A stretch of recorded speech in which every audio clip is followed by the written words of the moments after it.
Come with us as we go to our favorite pet-friendly mall. Let's go! Kumain kami sa pet-friendly restaurant. Ang sarap! Oh no! Nag-poof si Katsu! Nandito kami sa paborito naming pet-friendly mall sa Manila. Pagpasok pa lang namin sa mall, dinumbog na agad kami ng mga fans. Picture dito, picture dyan. Feeling artista na nga kami. Kaso, huling-huli sa akto si Katsu. Para namang hindi na grade 2. Sorry po.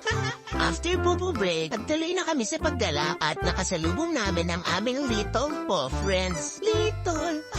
More pictures. Parang lalakad naman kami nito sa green carpet. Yay! At syempre, hindi mawawala ang mga iniiwasan namin, ang mga little humans. Charot! Bukod sa mga little humans, syempre, hindi rin mawawala ang mga chismosa nating tito at tita. Kaso nakita namin ang aming mortal enemy, ang escalator. Scary, kaya kailangan mag-carry.